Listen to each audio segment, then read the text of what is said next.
In my work, there's a lot of interest in flux, in change, in mutability, so things that are not fixed, because I think everything is always moving and changing. It's a question of perception, how much one notices the change or not.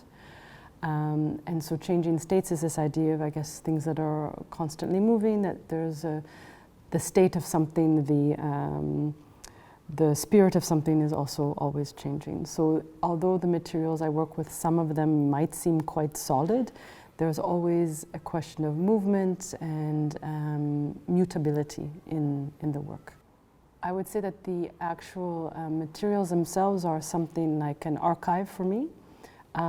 That just like you have books or you have photos or any or oral history even that reminds us of the past, I feel that materials can also teach us things. We can learn from them, and they can also be witnesses of past events. And so when I choose materials, it's usually because they have some link to a historic moment, or for me have a key role in a transition in history or in society. So those are what the materials for me are really pointing to, is material as archive. Often I can just be observing the world around me, and then I start to ask myself questions. Oh, why is this society organized this way? Why are the streets made in this way? Why are the buildings this tall and not?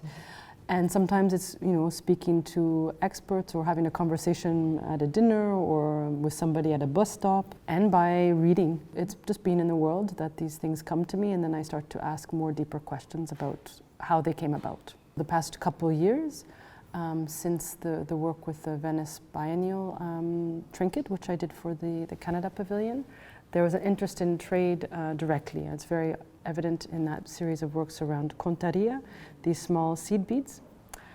However, I'd say that maybe my interest is more, not so much the global trade, but the global connections. So interactions between different cultures, different places in the world. And I think it's similar to the first question that we were speaking about with flux, that there's always exchange, there's always interactions. There's not these separate entities that exist with very defined borders. It's more of a network, meeting points and crossover. So that's how I see interconnections within the world. And sometimes that's through materials too, that materials are traded for one thing to another, but that also means that there's cultural exchange, there's social movements that happen because of the interactions. So that's how I would see the interactions with the trade. My first creative work, I would say, was in filmmaking. So that is very much working with time and pace, with image as well, of course, but there's time and pace is a real important one. So I think I learned some time ago that there's a plasticity of time itself. And then I think understanding that in different cultural frameworks, time is also visualized and lived differently. It's not always linear, it's not always as fast-paced, sometimes at slower pace. So there's a multiplicity of temporalities. And when I was thinking, for example, the work which is downstairs, which is mostly around geological time, I was thinking about the relationship between the African continent and the European continent, but geologically, because in the past there was no visible separation between the continents, if we go back far enough. But now there's a distinction that is said socially, culturally, politically between these two land masses. And so what I find interesting is to look through geological time or just big time in history generally, and to pull back, to be able to look beyond human life or even a generation, to look beyond what would be the human scale. And geology is one because it's so vast, so deep, but one could say so slow. But one could take another time frame as well, just to change the perspective at which one looks at a situation that they think they are familiar with. There's two new works that were commissioned for the exhibition. One is called Sentinel, which is made out of wood and cast blue glass.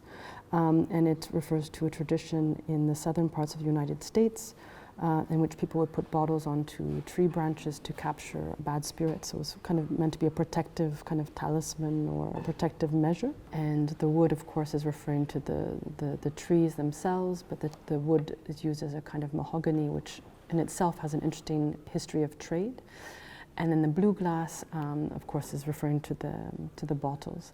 And the second work that was commissioned here is a series of 5 textile works, fabrics, called carry capacity.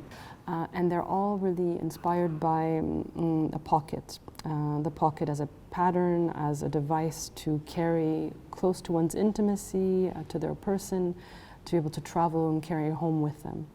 And I was inspired to kind of think about this idea of carrying one's home on one's body through clothing, partly through a story I'd heard about Juan Miró, who had apparently made a specific pocket on his tailored jackets where a carob seed pod would be held. And that carob seed pod was meant to be a memory of home for Miró. And so that idea of carrying home with you, I thought was very of the time, where there's a lot of migration, there's a lot of people who are leaving one place to another, either because they have no choice or because they've chosen to. And so what is this question of carrying or bringing home with someone? There's also this question of architecture, which is linked to that, because one looks at these patterns and they, for pockets, and they almost look like blueprints for architecture. And at the same time, one thinks about architectures which are not necessarily made of bricks and stone, but architectures which might use paper or vegetal fiber or animal fibers that create an exterior wall, which is more flexible but still creates shelter. So those could be tents or anything like this. So there's a double thing happening with the carry capacity, the tailoring, I would say, as a kind of intimate bodily architecture, and then a reflection on a larger architecture of home. Receiving the Juan Miró Prize has been quite important for me, first of all because of the long list of wonderful artists who received it before me and were nominated. To be able to show as part of the prize in the Fundació Miró was quite wonderful. The building is so beautiful and quite inspiring with its forms, and also it's so well frequented. So it's at once the prize itself is a recognition I'm very grateful to have, but also having the chance to do the exhibition is really a wonderful gift to be able to show here. So yeah, it's been wonderful in these 2 ways.